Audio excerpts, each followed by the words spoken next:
In 1665, death stalked the streets of London. The Great Plague killed 100,000 people, 1 in 3 of the city's inhabitants. We know something of the horror of that summer through the diaries and letters of the wealthy and the literate, men like Samuel Pepys, who kept a daily record of what he saw. But hidden in the archives of London's churches are other stories.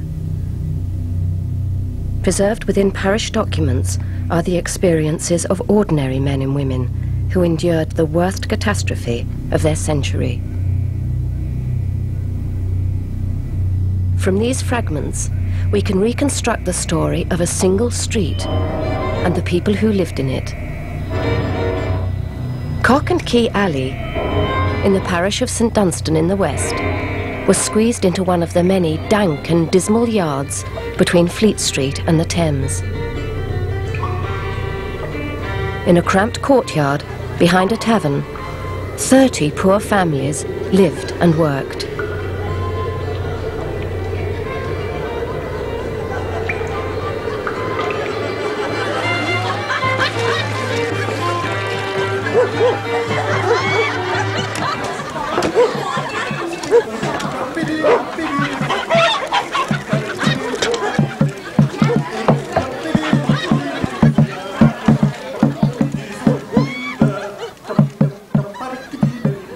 If we try and sort of categorise the people in Cock and Key Alley, they're pretty low down the social scale, but they're not the scum. They're not the very base froth, as some contemporaries would have talked about. They're the sort of person who is just clinging, if you like, to the urban economy.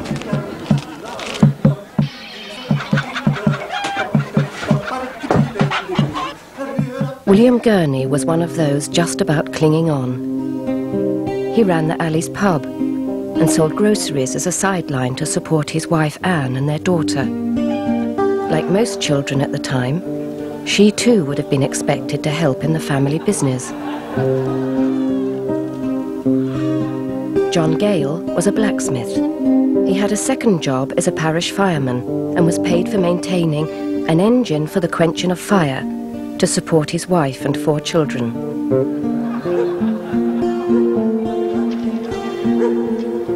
Opposite him lived Thomas Birdwhistle, one of the parish scavengers, responsible for clearing away the filth in the streets.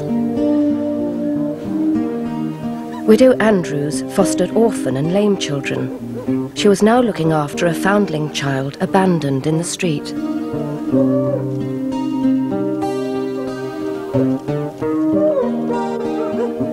The boy was named Lawrence Dunstan, after the parish. John Dudley, though poor enough himself, served as a collector of alms for those even poorer. He lived with his wife Dorothy and had taken on extra work as a parish constable to support his daughter, Martha.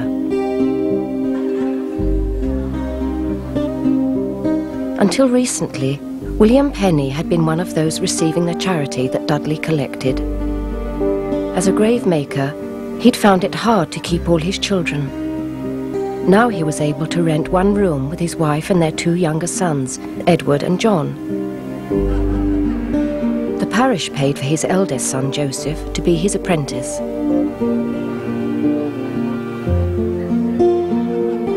The senior church warden of St Dunstan in the West was Henry Dorset. He was the closest thing Cock and Key Alley had to a leader.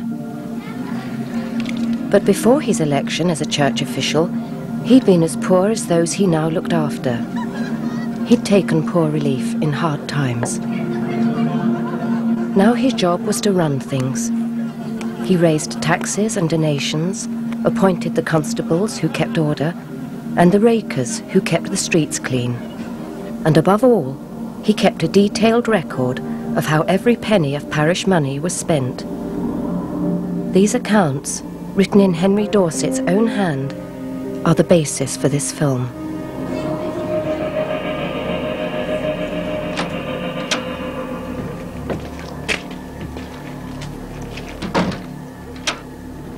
One has enormous respect for the church wardens who actually compile the accounts that we use.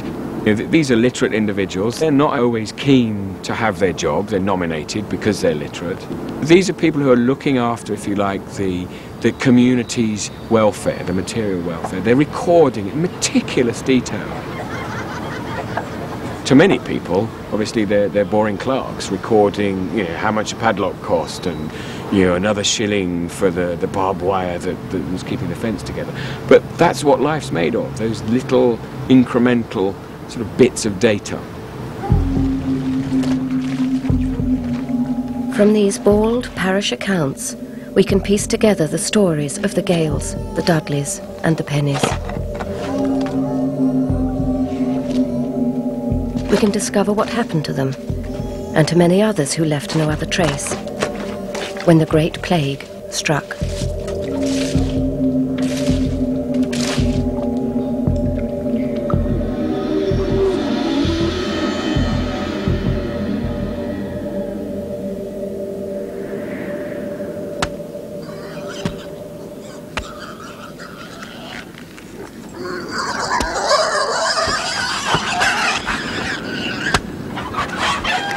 Winter 1664. London was thriving. Immigration from the countryside had swelled London's population. It had trebled in size in 60 years and was now home to 500,000 people. London was huge. I doubt if you could walk along, I was going to say the pavement, but of course there weren't any pavements. I doubt if you could push your way along the street. Everybody pushing and shoving and full of their own business. Londoners had a reputation of walking terribly fast and not giving way to anyone.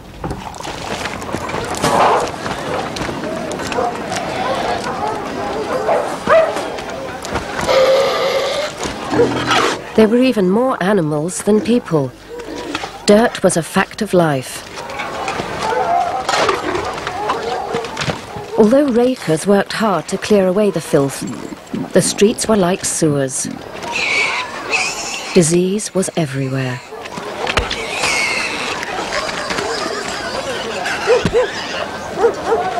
One of the apothecaries in St Dunstan was Mr Drinkwater. He treated venereal disease with the moss from the skull of a dead man. Without antibiotics, even small injuries, from cuts to rotting teeth, could lead to infection and even death. People would put up with great pain in search of cures or preventatives. Mercury enemas were advised to balance the humours. But the most feared disease of all was plague. I think plague is so particularly terrifying because it's so sudden. It strikes you almost unannounced. It's also frightening because it strikes everybody. It's agonizingly painful. And the image of the disease, which is after all called the Black Death, isn't it? Where it transforms the body. And anything which makes the human body appear revolting or ugly is particularly fearful. There had been no major epidemic since 1646, but no one thought plague had gone away. Londoners were very well informed about what they died from. The number of deaths in London in the city, together with their causes, were published each week. These were the bills of mortality. Every Thursday morning, the bills were delivered to the Lord Mayor's office. Copies were sold around the town for a penny a sheet. There was never any shortage of awful ways to die. But there was a special place for the disease that frightened them most: plague.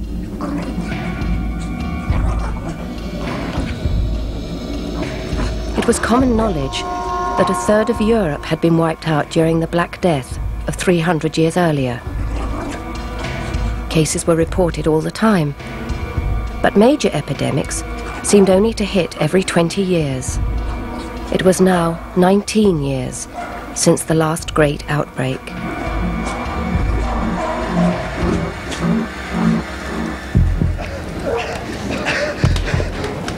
No one really knew what caused it. Among the poor, some believed the disease was the direct result of sin. The first response would have been the hand of God was behind, providence. There's an intense sort of millennial feel to the period. Everything has meaning.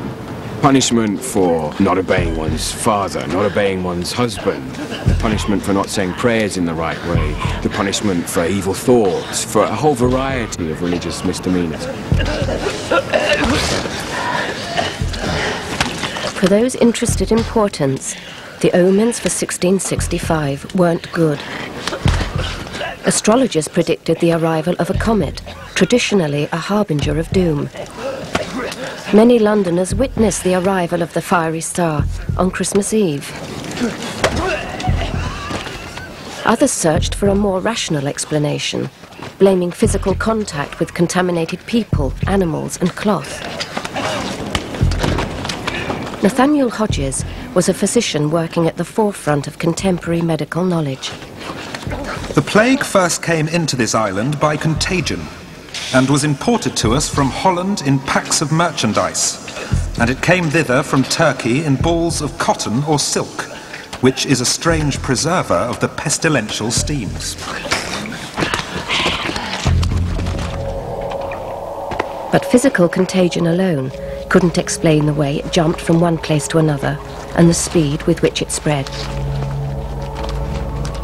Some medical opinion believed it was carried in miasma, a corrupt air that rose from the rank bowels of the earth.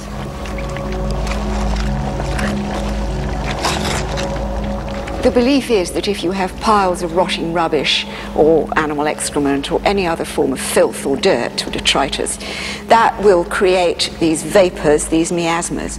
These will be inhaled by human beings and thus give you plague. Miasma, a most subtle, peculiar, insinuating, venomous, deleterious exhalation, arising from the maturation of the ferment of the feces of the earth.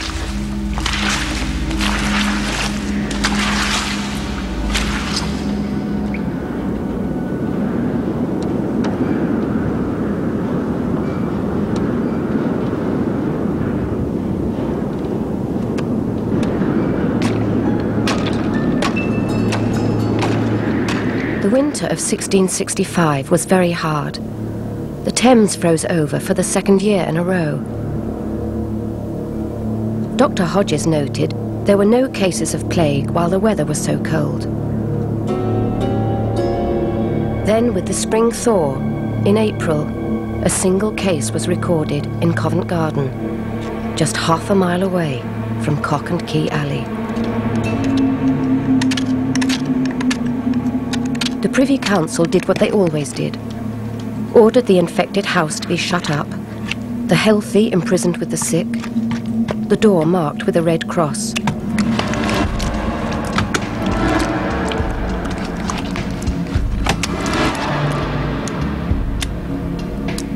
It didn't work. The next week, 2 more cases were reported.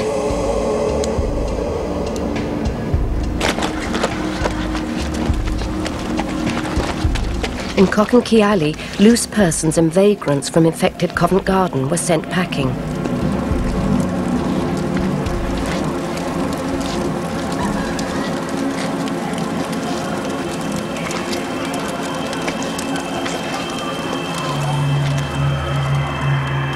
There was no panic yet. Only 2 deaths, and those not even in the parish. But one man was more cautious. He'd seen it all before.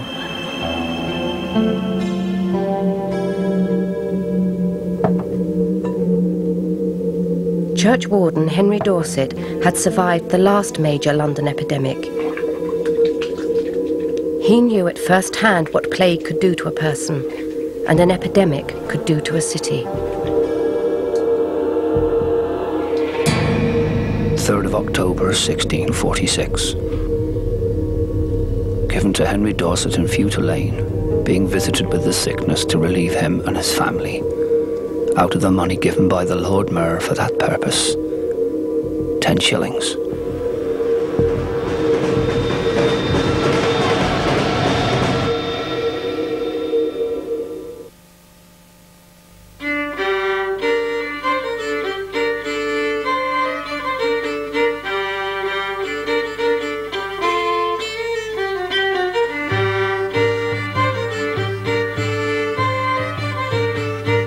Early May. Still no plague in St Dunstan. But if the people weren't worried yet, the authorities were getting nervous.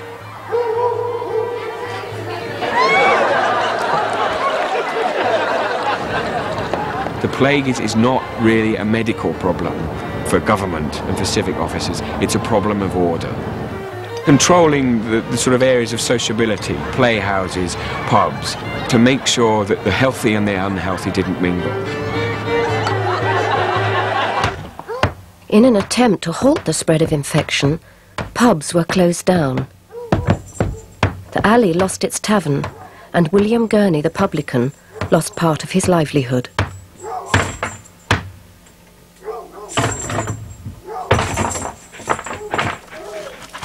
The animals that filled the streets were the next to go. London was full of dogs and cats. This is long before the RSPCA or the Canine Defence League can neuter your pet. And there is a hierarchy of dogs, just as there's a hierarchy of humans. At the top you have the greyhounds, the sporting dogs, the ladies' dogs, the butcher's dogs, the farmer's dogs. And then you have the curs, the mutts, and these are vermin. They're rather like the sick poor lying in the gutter, and they are literally to be exterminated. And a rationale for this is, of course, that the seeds of disease and the vapours of disease cling to their mangy coats.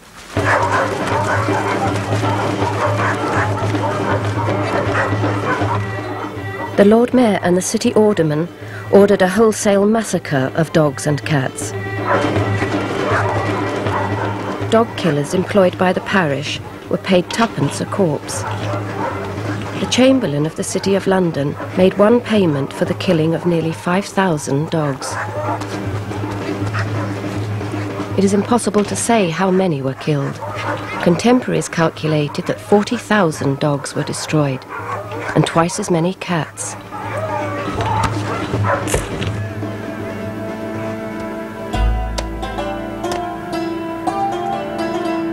But it was an ill-fated measure, unwittingly ensuring the plague would spread faster and faster. It's ironic that all these animals are being exterminated when in fact they would be able to kill the rats which are spreading the disease.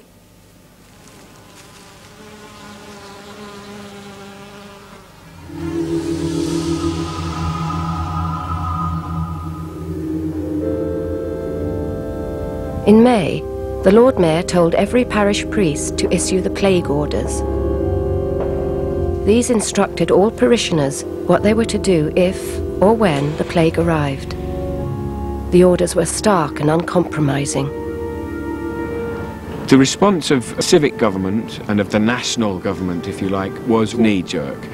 It responded by issuing the Book of Orders like it had in every other single plague outbreak going back to the 16th century.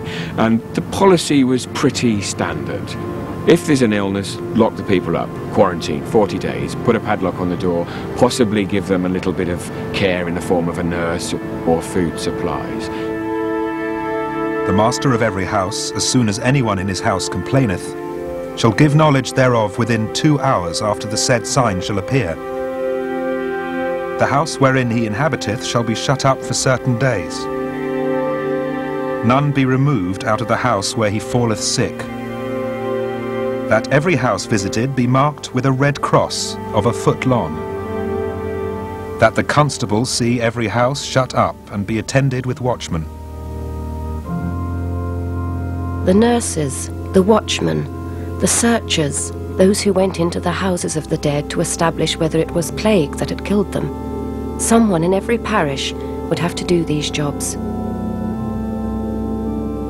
Everyone knew they were dangerous. Everyone knew it was the poor who would end up doing them. But in Cock and Key Alley, some still hoped the outbreak wouldn't get any worse, that it wouldn't come into their parish, that life would go on.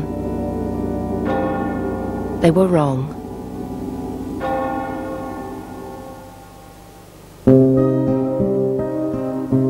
On the 23rd of May, the plague claimed its first victim in St Dunstan's. Dorothy Chessington was 12 years old. William Penny dug her grave. Her funeral was conducted in the usual formal way.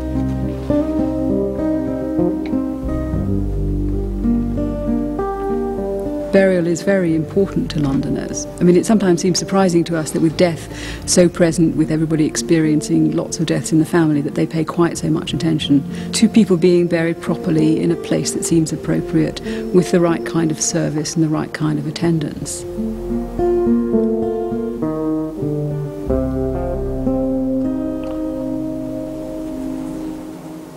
The spring weather grew hotter and hotter, with temperatures reaching 70 degrees Fahrenheit. The plague bacillus thrives in such conditions. Plague cases erupted throughout the city. Red crosses began to appear in the wealthier districts. The rich fled. Well, the wealthy and the well-to-do left. First of all, the court goes, and then the gentry. Even the people from sort of the middling sections of society, if they got somewhere to go, they left. And the physicians went because they said that they had to go with their clients, who of course were the wealthy. And a number of the parish clergy also left, and that was really thought to be improper. The sense of betrayal at the departure of clergy and of physicians, but particularly of preachers, must have been tremendous, because here were people who were supposed to intervene with God, and they are abandoning their flocks.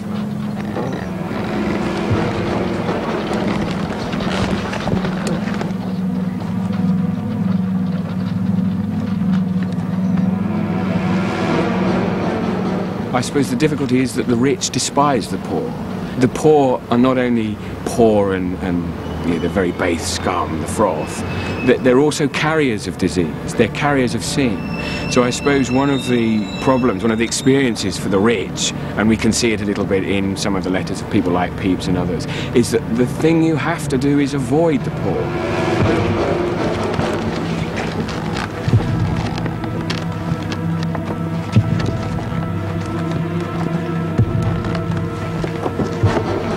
Of course, if you're wealthy, you can get out. You've probably got enough income, or a relative in the country, you may even have a second home, so you can flee. If you're one of the residents of Cock and Key Alley, there's very little you can do. How will you live? Where will you go?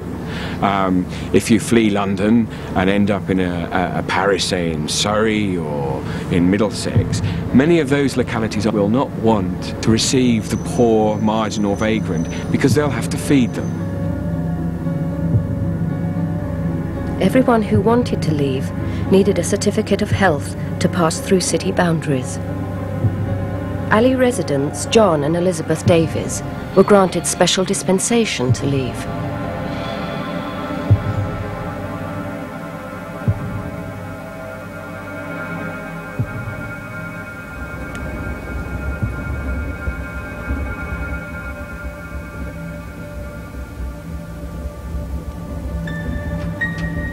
Why they were so lucky is not recorded. No other family was allowed to leave.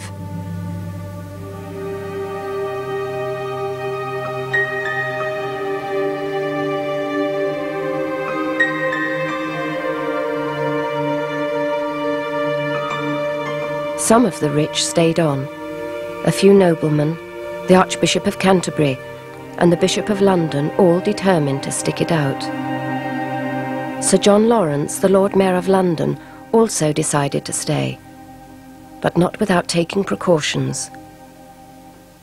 The Venetian ambassador reported that the mayor had built an elaborate contraption in which he conducted all his business, hoping it would protect him from infected visitors.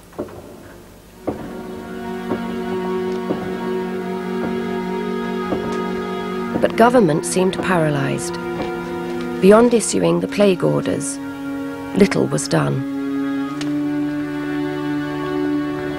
There is, in one sense, an abdication of responsibility by the elites during Great Plague. We can see these small communities turning to their own resources to make a living, to get by. And certainly if we reflect on contemporary stuff, I would hate to think the sort of social catastrophe that would take place in 20th century sophisticated culture if a quarter of the London population went down with some mysterious disease in the space of 3 months.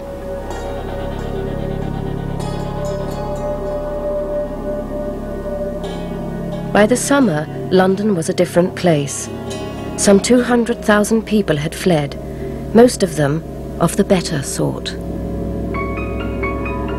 Those who remained were overwhelmingly poor, increasingly frightened, and left to look after themselves. They were, as one chronicler described them, the human fuel for an epidemic.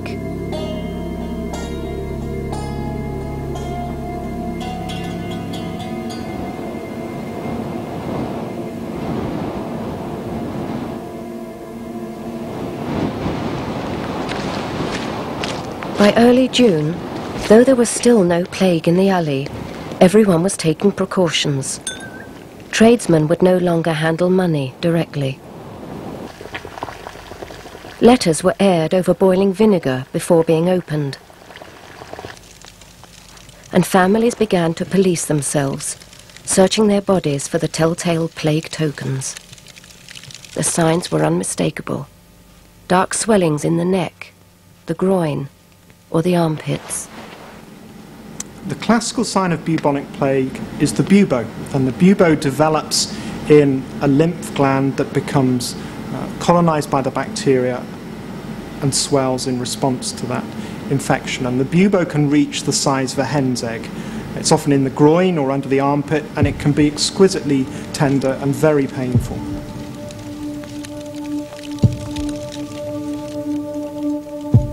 There is also a pneumonic version of the plague that attacks the lungs. It's spread by coughs and sneezing, and is the unexpectedly grisly inspiration for the famous rhyme.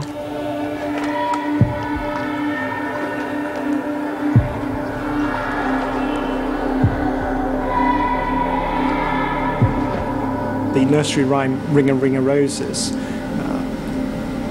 tells the story of pneumonic plague in a nursery rhyme form. So the ring of roses refers to the purplish coloured rash that develops on just under the skin after the development of plague. The a tissue refers to the spread of the infection by coughing and sneezing, and the line we all fall down refers to the individual literally falling down and dying.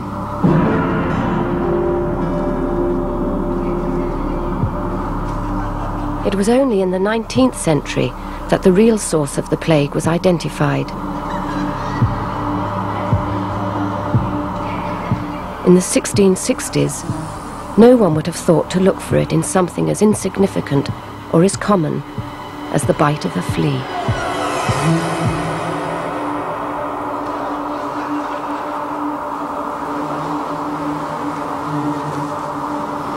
The way in which plague is transmitted from the rodent host to man is via the flea. The flea feeds on the infected rodent, and the blood meal containing the bacteria become enmeshed in a clot of blood within the flea's stomach. Now, at that stage, the flea can't digest the meal, and when it subsequently feeds on another host, whether that be another rodent or whether it be man, it actually regurgitates that blood meal containing the bacteria back into the host, so the bacteria are effectively injected just under the skin.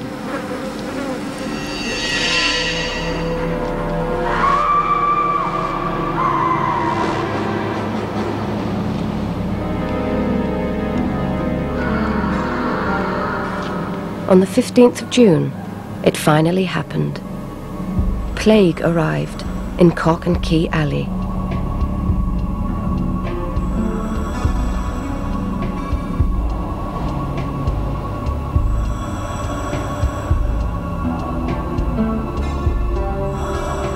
The victim was the widow, Rebecca Andrews, who cared for the foundling children of the parish.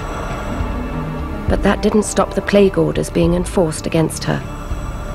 She was shut up in her house. And the child, Lawrence Dunstan, was locked inside with her.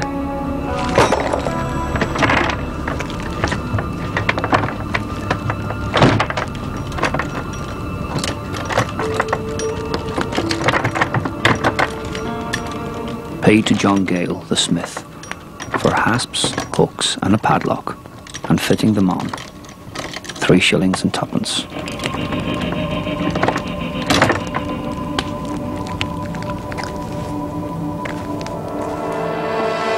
To make sure that neither Widow Andrews nor the boy Lawrence Dunstan escaped, John Dudley was appointed as watchman.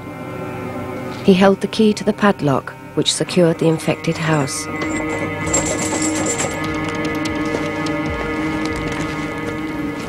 One of the responses by civic officials was to have watchers and warders posted in key areas, like the corner of Fleet Street and Cock and Key Alley, to make sure nothing untoward was happening.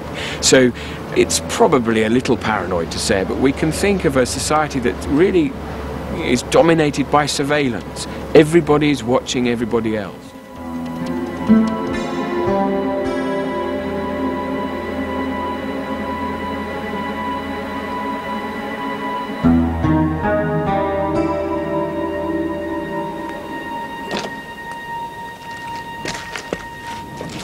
Although they were locked up, Lawrence Dunstan and Widow Andrews weren't entirely abandoned. The parish provided food, drink, and some basic medical care. Sarah Fletcher was one of 3 nurses caring for the alley's sick and dying.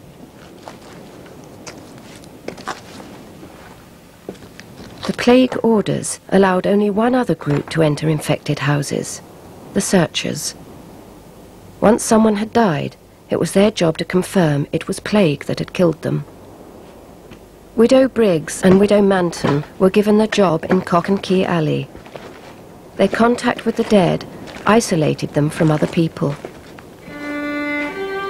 3rd July. It was ordered that Widow Briggs, one of the searchers of deceased people, shall henceforth cohabit and dwell with Widow Manton, the other searcher.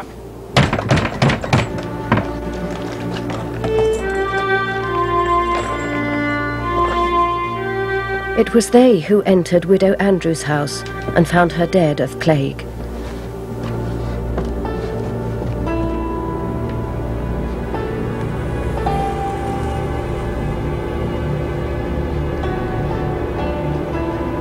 The boy was still alive. He was left locked in the house.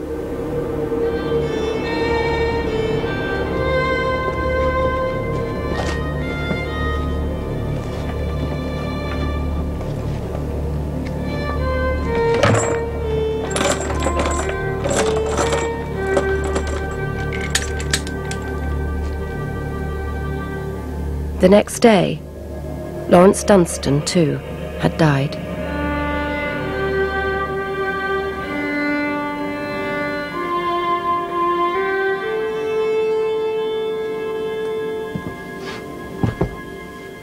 When there was no one to inherit them, the victims' belongings were taken by brokers of the dead.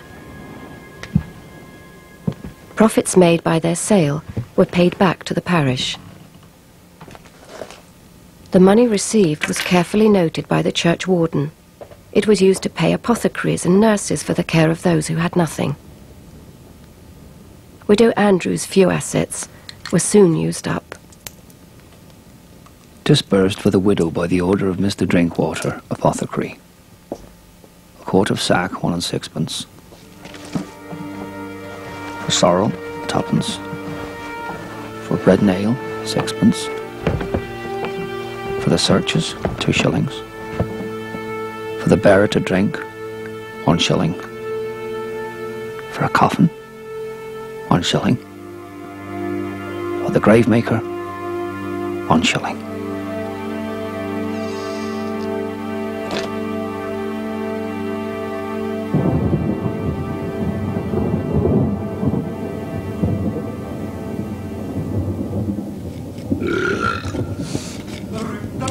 Preventatives intended to ward off the plague were everywhere. The Royal College of Physicians printed a list of recipes that were thought to do the job. 1 set for the rich, 1 for the poor. One recipe, for the richer sort, called for 24 grams of unicorn's horn. Another prescribed 3 drams of laudanum, that's opium dissolved in brandy. The poor had to make do with cheaper solutions. Arsenic amulets worn on the chest or under the armpit were popular.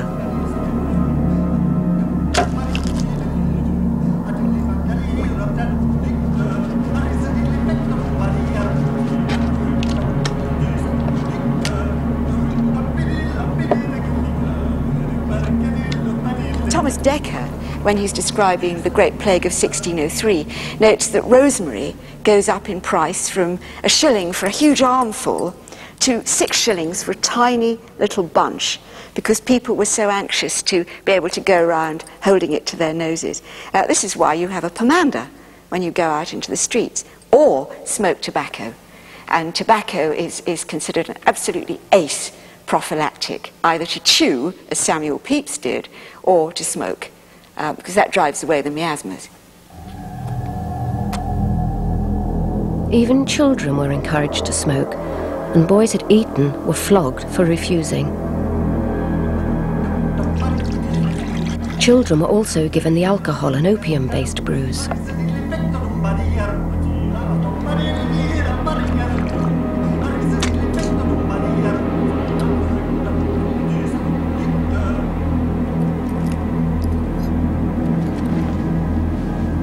If you're wealthy, you drink fine wines, a good Madeira will help you presumably get very drunk, but stave off the sort of pain. And I think we want to remember that there is huge pain. If you're suffering of the plague, you're in massive, massive pain. It's a nasty, nasty way to die.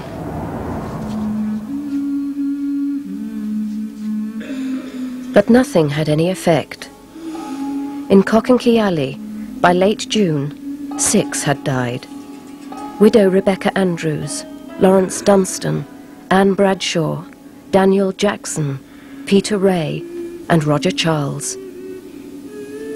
On the 28th of June, William Penny and his family went through the daily ritual of checking for the tokens.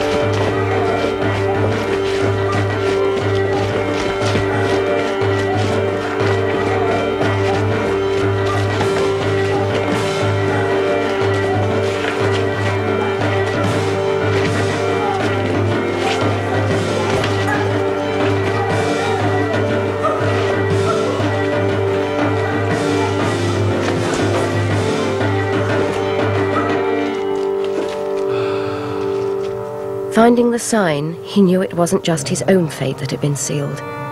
His whole family would now be locked into their house alongside him, courting death. Only Joseph, his eldest son, was left outside. Someone now had to dig the parish's graves. Whereas it appeared that the house which William Penny lived in Cockenquay Alley in this parish was visited and shut up with the sickness, he, the said Penny, being gravemaker, it was ordered that he be forthwith discharged, and that Joseph Penny, his son, be gravemaker.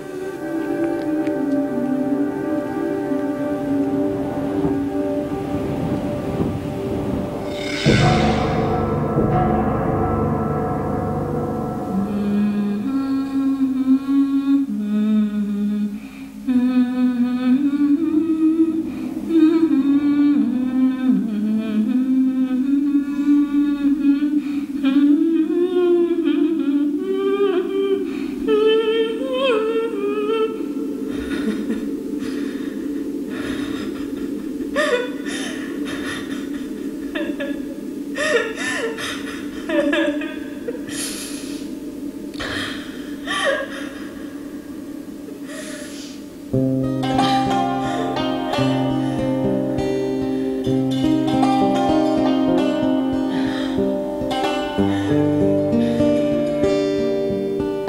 were more vulnerable than adults.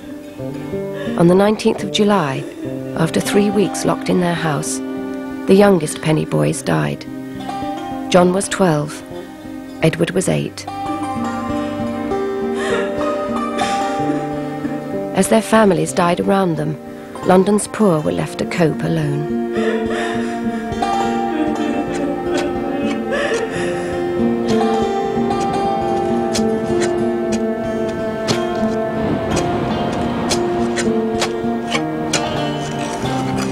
It was not until 3 months later that the House of Lords, safe in Oxford, finally debated the plague. They came up with 2 proposals: that no member of the Lords should be shut up in their house, and that no plague hospital be built, as they said, near to persons of note and quality.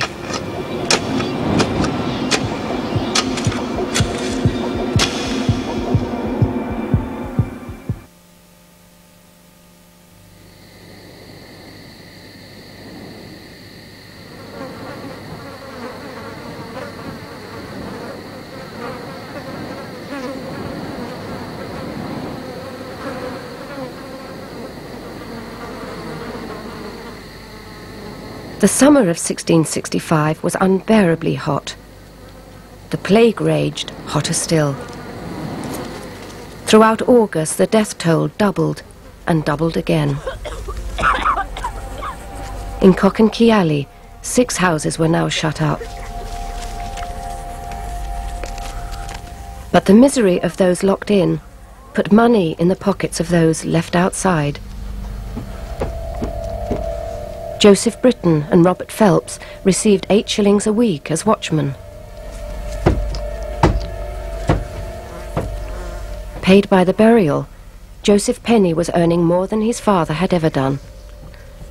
But he couldn't see his parents still alive, but still shut inside their infected house.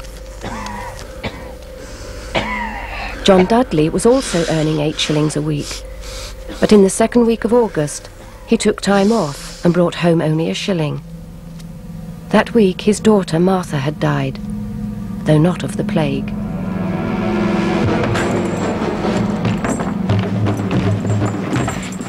But no one in the alley earned more than John Gale the blacksmith and chief enforcer of the locking up order. 17th August. Paid Mr. Gale the smith for a lock and fitting it upon Mr. Birdwhistle's door. 1 shilling and 8pence.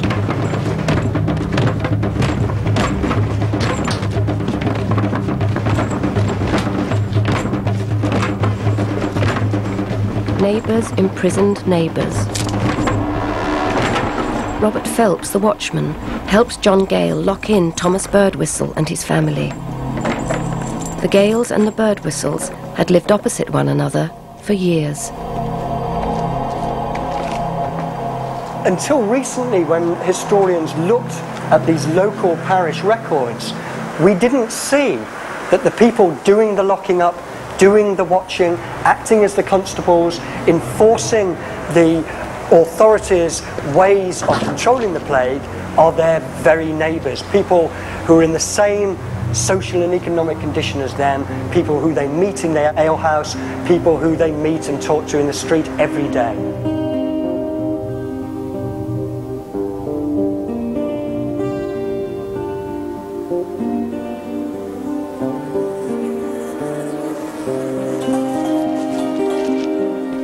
But the business of locking up exposed people to danger. 3 weeks after locking up the Birdwhistles, Gale the smith was himself visited with the plague. Birdwhistle died 4 weeks after he was shut up. There's no burial record for John Gale. We do know that 20 days after he was locked in, his whole family was infected. Contemporaries knew that locking the healthy in with the sick often signed their death warrant, and some thought the policy had made things worse. This shutting up would breed a plague if there were none. Infection may have killed its thousands, but shutting up hath killed its 10,000s.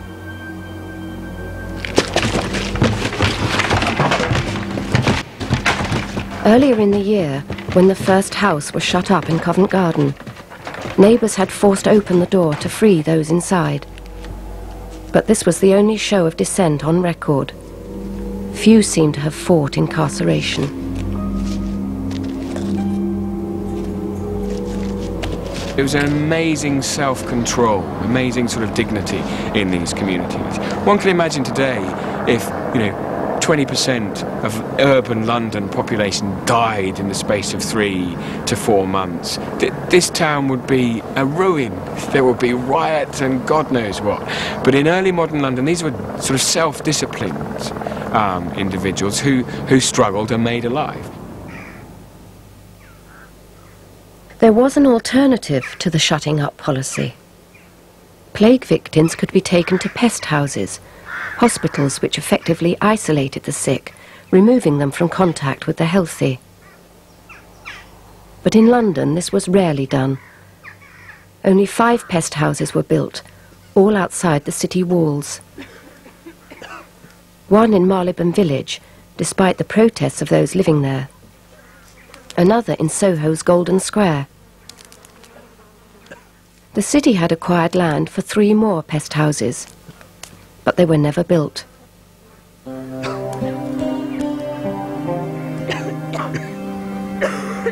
Pest houses were isolation hospitals where the victims or suspected victims of plague were taken.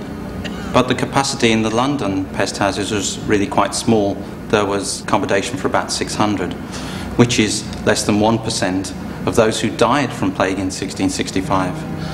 And that compares with some continental towns such as Amsterdam, Milan, Genoa, where there was room for hundreds in individual pest houses.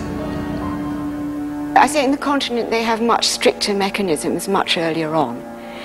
They have a much more sophisticated system of plague hospitals, for example, where people are transported quite early on in the outbreaks of the disease. Now in London that's not done so much. The facilities aren't available. No records survive from London's pest houses, making it impossible now to judge their effectiveness as places of cure or care. But it seems likely that isolating the sick did reduce the number of healthy people exposed to infection. More pest houses and less locking up might just have reduced the death toll. As it was, unsupported by government, London's pest houses had a fearsome reputation. Most doctors having fled, pest houses were staffed by nurses. Drawn from the poorest women, they needed no qualifications, except that of being prepared to do a dangerous job. Lancing the buboes was thought to relieve the suffering. But far from being praised for taking on such life-threatening work, the nurses were blamed for the ferocious spread of the disease. These wretches, out of greediness to plunder the dead, would strangle their patients and charge it to the distemper in their throats. Others would secretly convey the pestilential taint from the sores of the infected to those who are well.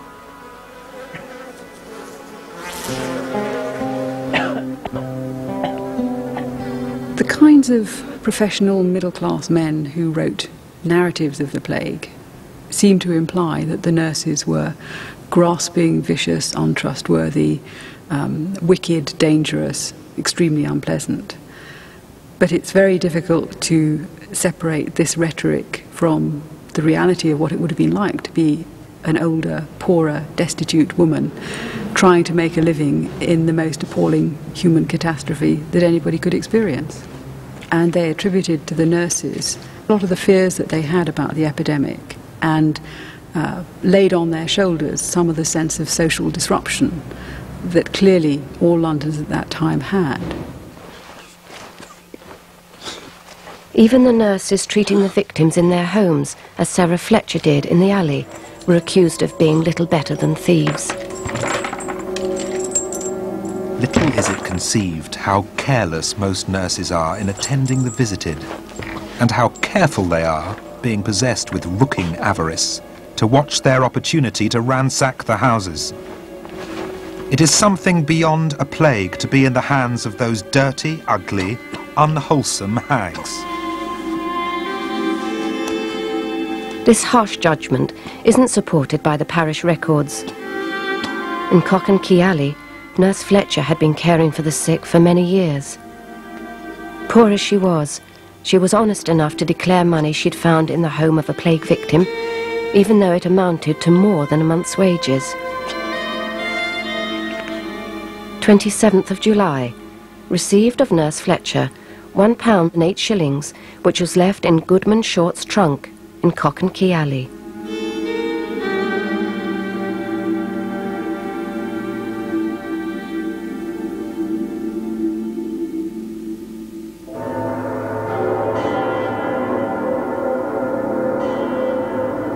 August 1665. The number of dead reached almost 7,000 a week, each plague death marked by the letter P. The totals were swelled by the deaths not directly attributable to plague, but which nevertheless owed something to the epidemic. The numbers of people dying from all causes rise during plague. It isn't just that you add plague onto a normal total. The normal total's greatly enhanced.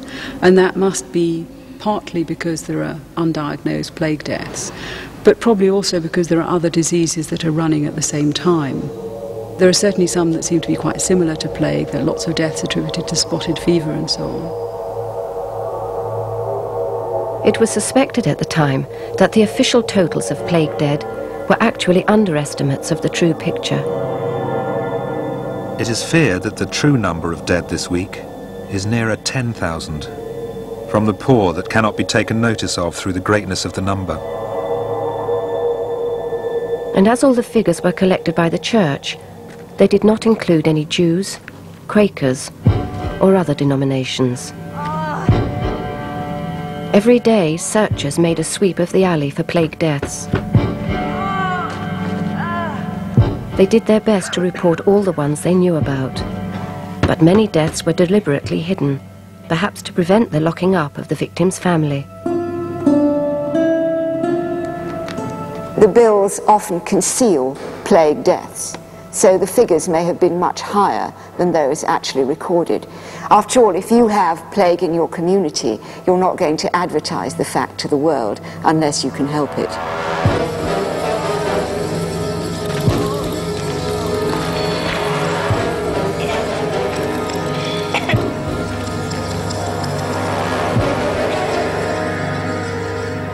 Many cases only came to light when the infected were forced to call for help.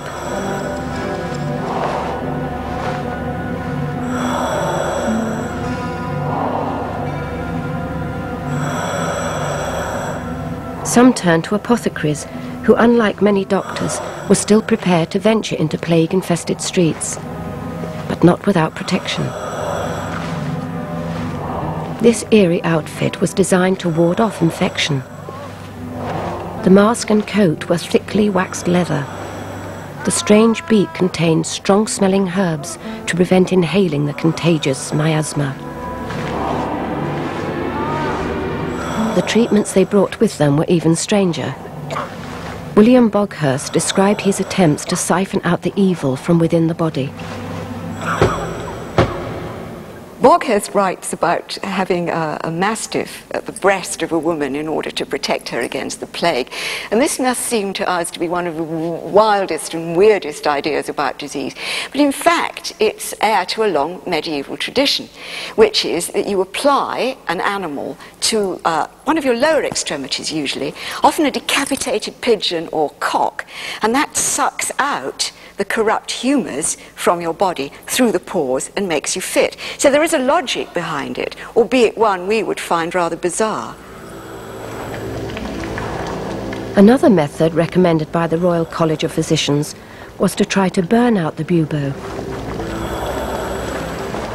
To break the tumour, take a great onion, hollow it, Put into it a fig, rue cut small, a dram of Venice treacle. Put it close stopped in a wet paper and roast it in the embers. Apply it hot under the tumour.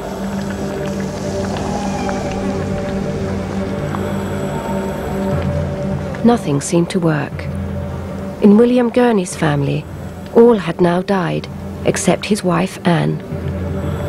Cock and Key Alley had buried 16, of whom 7 were children. The apothecary William Boghurst described the futility of his daily efforts to save lives. I commonly dressed 40 sores in a day, held their pulses sweating in the bed half a quarter of an hour. I let one blood, commonly suffered their breathing in my face several times when they were dying, and then helped to lay them out in the coffin, and last of all, accompanying them to the grave.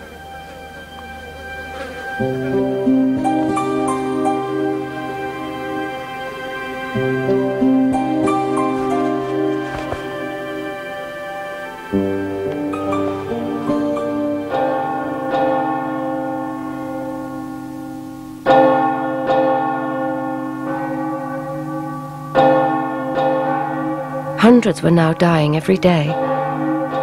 Thousands were shut up, waiting to die. Church bells were rung for every death. The bells were hoarse with tolling. And then, a small act of mercy. On the 12th of August, the Lord Mayor issued a proclamation. For one night, the healthy were put under curfew and the imprisoned were released. My Lord Mayor commands people to be within at 9 at night, that the sick may have liberty to go abroad for air. The dying and those shut in with them were the only ones allowed out in the streets. Joseph Penny had not seen his parents since he had buried his 2 younger brothers 23 days before.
September 1665.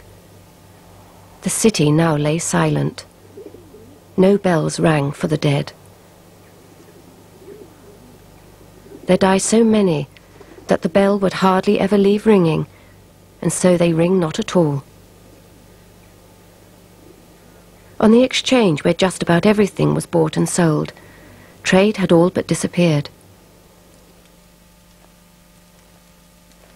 In the deserted streets, people were prepared to believe anything that offered hope. It was rumoured that syphilis gave immunity from the plague.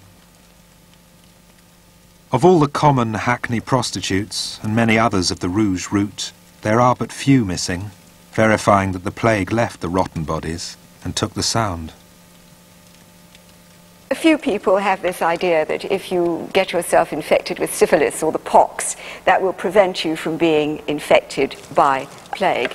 And the rationale behind this is quite logical. You use one poison to drive out another poison. I think the legacy of the interregnum, the world turned upside down, would have meant that some people responded to this sort of catastrophe by saying, well, you know, stuff it, this is the end of the world. And if you're a poor person and you've got to spend all day, you know, chucking dead bodies into a graveyard, I imagine at the end of the day you probably want a bit of a drink and a smoke, and you may not get out of bed too early in the morning.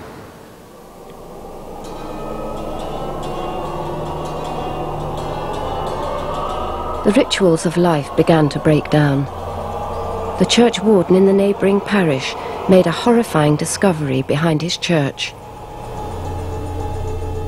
Paid to the coroner and expended when he sat about the child found dead thrown over the wall into ye churchyard. It's very dramatic when you read through the parish registers and the way in which they shift from naming the dead to saying 2 bodies, 3 bodies, a man who died in the street. It gives you a very good, a very frightening feeling about what it was like to be alive in London at that moment. The dead became nameless. Paid for the 2 children, 5 shillings. Paid for burying the boy, 5 shillings. Paid for burying the girl at that house, 3 shillings. The bodies piled up faster than they could be buried. One of the consequences of the fact that London is so crammed is that churchyards can't get any bigger, and loads of burials are happening in a very small space. And here in the churchyard of St. Olaf's, we can see how high the burial ground has risen above the level of the church. So that when I'm standing in the church porchway here, the burial ground is about up to here. The epidemic was the worst that anyone could remember. At this rate, the whole of London would be dead by Christmas. Then, in September, a cause for hope. A possible preventative emerged. Fumigation. James Angier, who is a celebrated authority on fumigation, he persuades the Privy Council to let him have an experiment in High Holborn, where he burns quantities of saltpetre, brimstone and amber. And I think the stench must have been so astonishing that any rat with a vestige of sense mechanism in its body would have fled. And I think that kind of treatment may well have worked. Hearing positive reports of Angier's methods, the king ordered fumigation to be tried on a vast scale. Every 6 houses on each side of the way are to join together to provide one great fire before the door of the middlemost inhabitant. It was a monumental undertaking involving the whole city. Hundreds of cauldrons of coal were bought at great expense. All over London, plague was to be smoked out once and for all.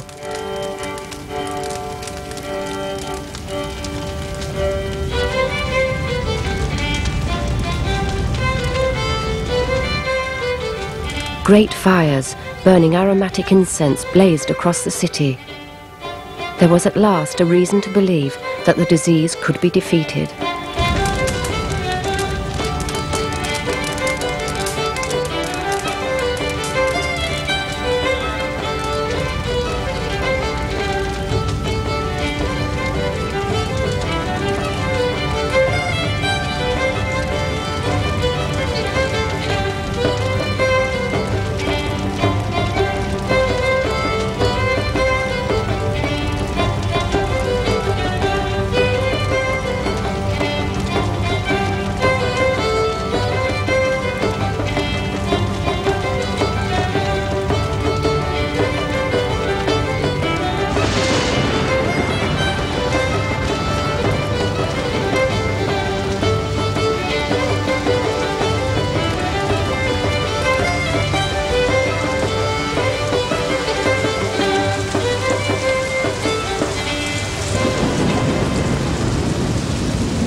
But cruelly, the weather changed.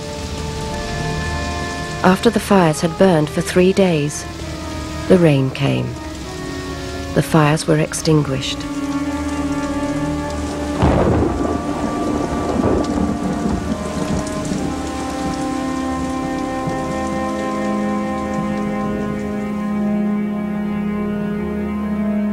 The next night, more than 4,000 died. So many were dying that it was now impossible to keep track.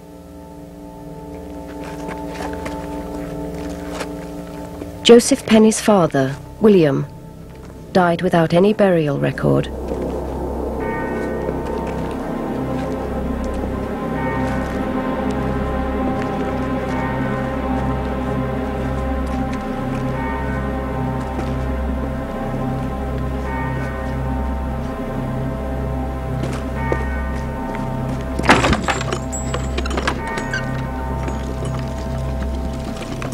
A man who had spent his life giving others a decent burial was carried away on a cart to be disposed of in a common pit. They take these dead carts through often very narrow streets, and they have either slings or boards that they go into the house and bring people out. It's probably one of the most ghastly thoughts in the world of people going down crying out, "Bring out your dead." So you really never know where your dear, dear departed relative, friend, lover, where they were going to end up, and you were not allowed out of that house. So off they went in a dead cart to who knows where.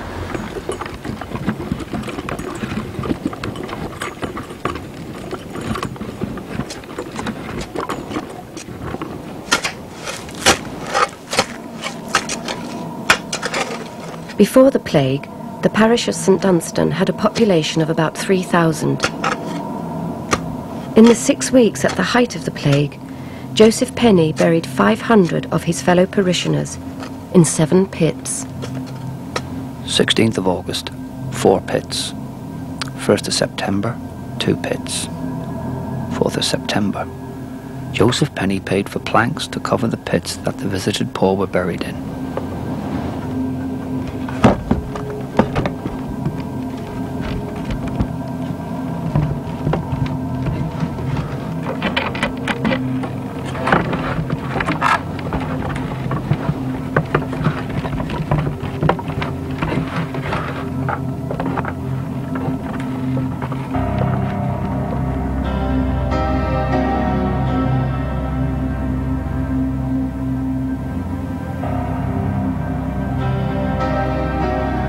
There are no markings today to show where London's plague pits were. The mass graves were dug and filled so fast there was no time to place memorials. Rector John Gear ordered a plague pit dug in Covent Garden for £4 and 9 shillings. It took 60 man-days to dig.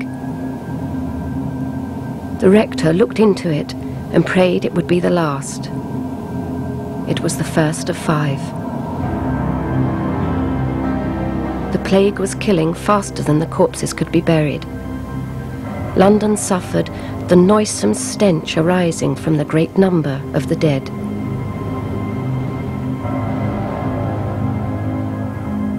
The Broadgate development, which you know is on the northern fringe of the City of London, is on a site which was called the New Churchyard in the early modern period. It was founded in 1569 to take plague burials. It was used in every successive plague and indeed in all the intervening years. And certainly a lot of people were being buried there. Every time there's been excavation on that site, both when they put through Broad Street, the overground railway line, when they dug the underground, and when they demolished the station in order to build Broadgate itself, they found large numbers of bodies.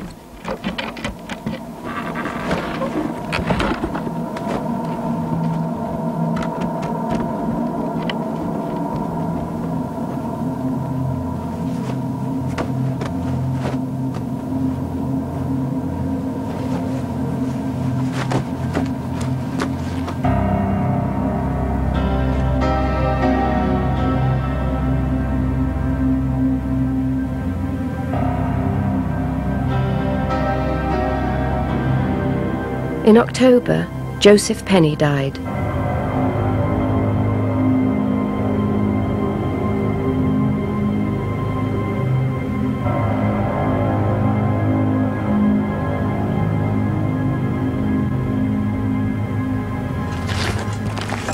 The shovels and basket that were the tools of the gravemaker's trade were returned to his mother.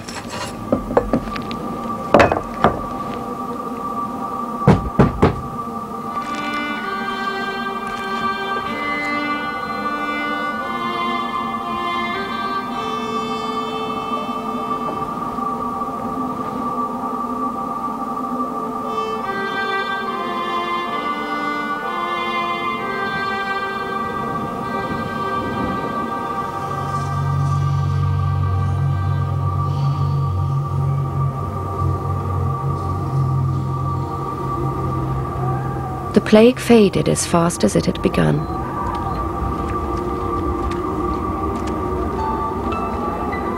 Winter was approaching. The cold was killing the plague bacillus. With the first frosts, the worst seemed to be over.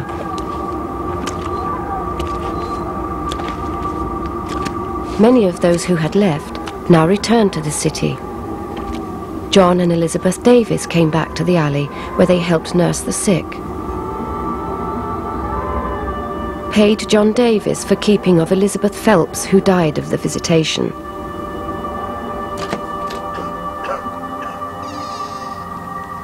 But some of the refugees returned too quickly.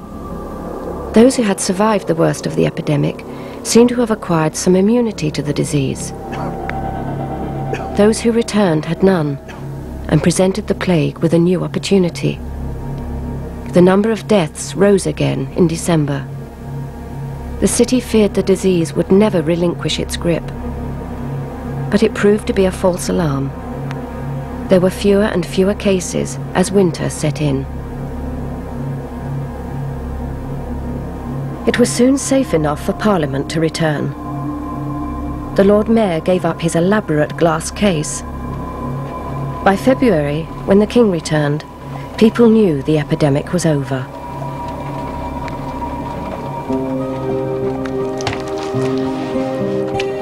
White crosses were painted over red to show that a house had been free of infection for 40 days. People emerged into the streets again. All had suffered, but the poor most of all.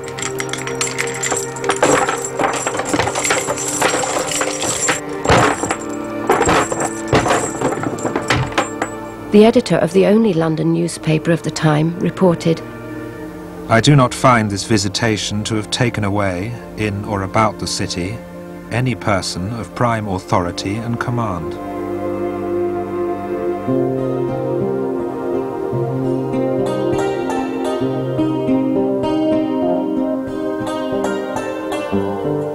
For the people of Cock and Key Alley, 1665 was a year from which they would never recover. 12 of the 20 houses were afflicted with plague. 11 of the 12 were shut up. Over half the people living there died. The street's final death toll was 36 men, women and children. In many houses, half the family is swept away, and in some the whole from the eldest to the youngest. Few escape with the death of but one or two. Never did so many husbands and wives die together. Never did so many parents carry their children with them to the grave.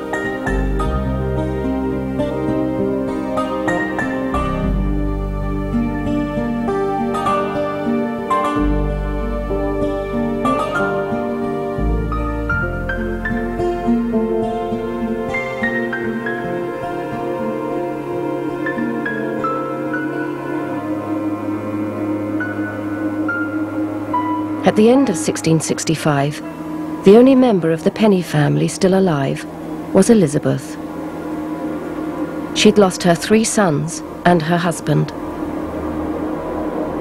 She could not carry on the family trade of grave digging. The parish did what they could for her.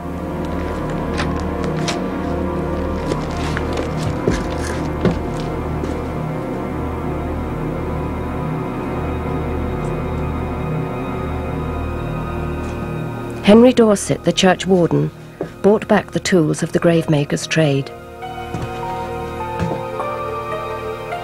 3 shovels in a basket, 4 shillings and 4 pence.